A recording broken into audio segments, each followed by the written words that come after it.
Welcome back. Thank you for staying with Newsdesk. My name is Kelley Boss. I'm here for Business at One. Now, we start in the energy sector, where President William Ruto has officiated the signing of 14 major contracts worth 10 billion shillings aimed at bringing power to communities across 12 counties. The initiative is set to establish 113 mini significantly improving electricity access to remote areas in Turkana, Marsabit, Samburu, Isiolo, Mandera, Wajir, Garissa, Tana River, Lamu, Kilifi, Kwale, and Narok. The president reiterated Kenya's commitment to achieving 100% clean energy grid by 2030, noting that de-isolations are being hybridized by solar photovoltaic systems. We are sure, Your Excellency, that with this pace of development, especially in the energy sector, by the time you will be completing your second term, Your Excellency, God willing, this country would have made very, very serious steps in terms of development. Today, we signed contracts worth 11.6 billion to extend electricity to communities that have remained on the fringes of development for far too long. As you're aware, 76% or thereabout of Kenya is in the asal parts of our republic. And for a very long time, they have been left behind because of the expansiveness of that region and because of other difficulties of communication, connectivity, and other challenges that have bedeviled that corner of Kenya for a very long time. Now let's move on to Kilifi, where food security remains a growing concern for many coastal communities in Kilifi County as climate change disrupts both traditional fishing practices and crop production. Rising sea temperatures, overfishing, and habitat destruction have significantly reduced fish stocks, threatening livelihoods. But however, a group of young entrepreneurs in Rabai Rubis are embracing pond fish farming, aquaculture as a sustainable and profitable alternative. Levis Musumba now reports. For decades, Kilifi's fishing communities have depended on the ocean for their livelihoods. But climate change is now threatening this way of life. Rising sea temperatures, coral reef degradation, and overfishing have depleted fish stocks, leaving many fishermen struggling to make ends meet. Na hii climate change haiaffecti peke yake hizi sehemu za huku, inaaffecti paka zile sehemu ambao samaki wanazana. Matumbawe kwa mfano, matumbawe ambao ni coral reefs. Kukiwa na climate change ama jua ikiwa nini kama hivi inakuwa inaffect ile inaleta kitu inaitwa nini bleaching. Na bleaching ikihappen ile matumbawe miamba inaharibika, samaki wanakosa mahali ya kwenda wao kuzaa. In Rabai sub-county, a group of young people is writing the narrative. Instead of relying on unpredictable ocean, they are embracing aquaculture as a stable and sustainable source of income and nutrition. Sisi ni kikundi cha vijana, tunajihusisha na kufanya ukulima wa samaki. Tunafanya aquaculture na tumestoki samaki 4,800 na ina samaki tumeweza kustoki ilikuwa tilapia. Ukulima huu nimeona hauna gharama sana kulingana na kama ingekuwa tumepanda mimea na ili jua la huku ingekuwa pia tunaenda hasara. Lakini kulingana mpaka sasa ni kama 0.1% yenye walifariki au kutendeka chengine. Kwa hiyo kuna garanti ya faida kulingana na huu mradi ninavyoona mimi. Edward Kadilu leads the Chuga Chuga self-help group, which brings together 15 youth people who have invested in fish farming. This project is not just about food security. It is a business venture that offers real financial returns. Kama members wa Chuga Chuga imetusaidia sana juu kufikia sahi. Kuna wale watu ambao wanakuja wanafanya kazi kama kuna kazi ya ulinzi ambao ilikuwa zamani hatuna watu ambao tumeweka kisai wako. Kuna watu wa kupaeka pasafi kama kufyeka. Kwa sababu kama mimi nikiwa mwanabiashara mdogo, niko sure ile pesa itanisaidia kuendeleza zile biashara zenye niko nazo tayari. After 7 months of patience, today marks a major milestone, the group's first fish harvest. Their target 1,600 kilos of fish, expected to generate about 720,000 Kenyan shillings in revenue. Kupitia ufadhili wa mradi wa Kemsfed, kikundi hiki kiliweza kupata kila kitu ambacho walikuwa wanahitaji, kuanzia kuchimbiwa, kuwekewa laina, kusupplywa na pump ambayo ingepump maji kutoka kwa mto hadi kwa hizo ponds zao mbili. Alafu wakapatiwa mafunzo tunaitwa value chain trainings, mafundisho kuhusu fisheries management, fish farming management, So hapo wanajua kwanza tangu stocking pamoja na sampling ambao huwa wanafanya kwa muda, maybe baada ya miezi mitatu wanatoa wale samaki, wanaangalia wamefika umri gani, alafu ndo wanaregesha. Ndio maana ukiangalia ponds zao ziko katika hali nzuri, wameweza kufertilize ponds na pia wanawalisha kulingana na vile inahitajika katika ukuzaji wa samaki.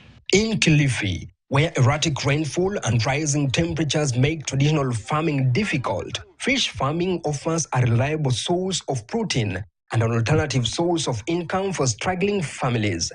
Kwa sababu leo tuwavuna hawa samaki, tuko na hopes kwamba watazidi kutusaidia.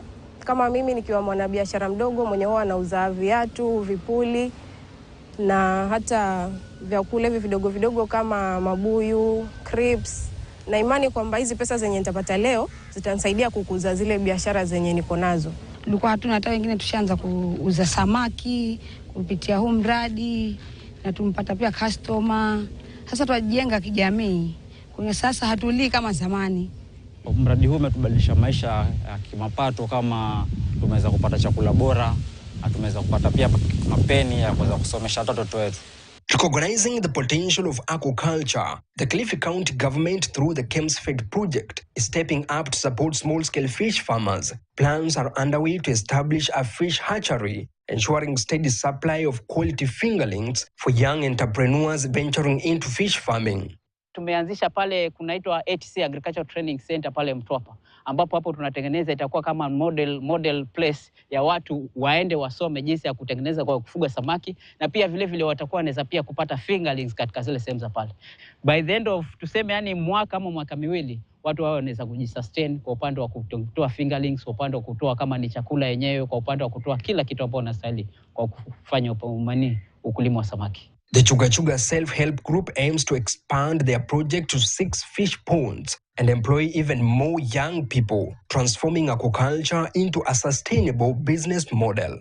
Hata vile tunavyoenda, tutakuwa sana na madarasa, hata kama ni wanafunzi wa kutoka mashule, wao wakija hapa tuweza fundisha na pia tuweza pata chochote ambacho kikatusaidia, maana hawatakuja bure. Kwa hiyo wakija tunaweza wapa fee fulani ambayo pia bado itakuwa ni mfuko kwa kikundi. According to the 2023 Kenya Fisheries Service report, the fishing sector supports about 1.5 million people, with 65,000 as fishermen and 70,000 as fish farmers. Initiatives like these could empower many jobless youth in rural Kilifi, while contributing to Kenya's growing aquaculture industry. Levis Msumba, KTN.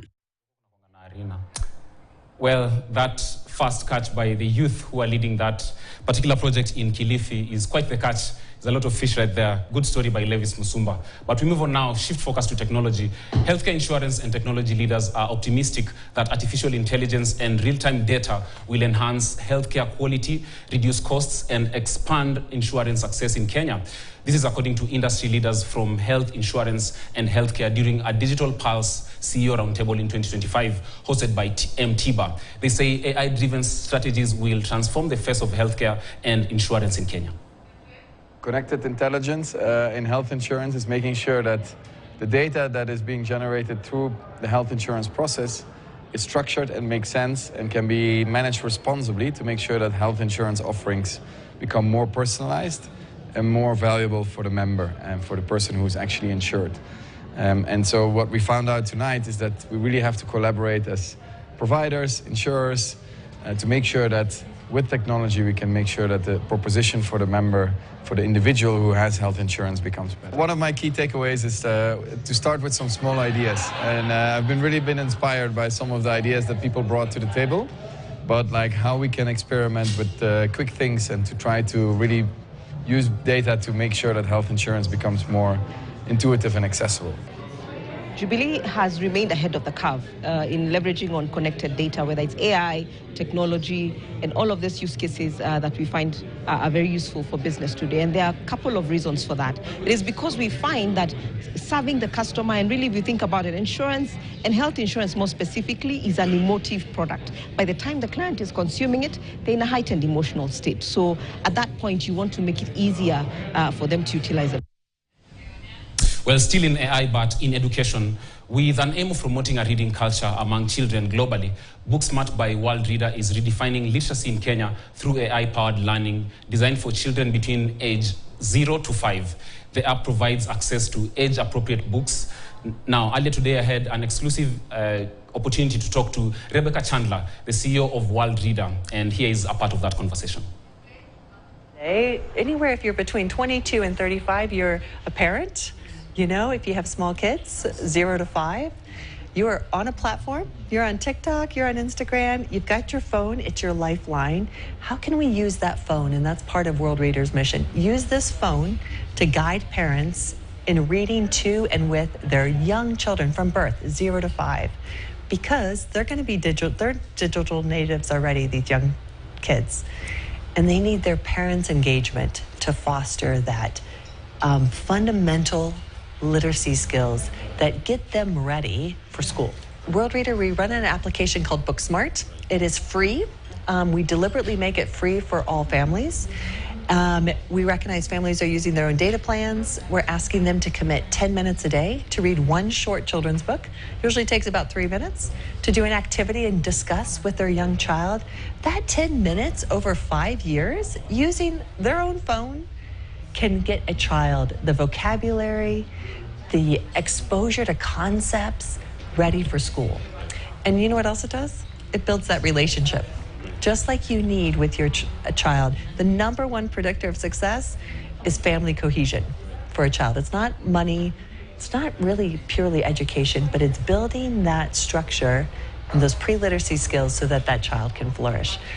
And what young parent today doesn't want that for their child? So Booksmart, it is an application. It's been designed by users here in Kenya and around the world, really parents. It's been designed by parents to say, how can I have a tool that I can use with my youngest children?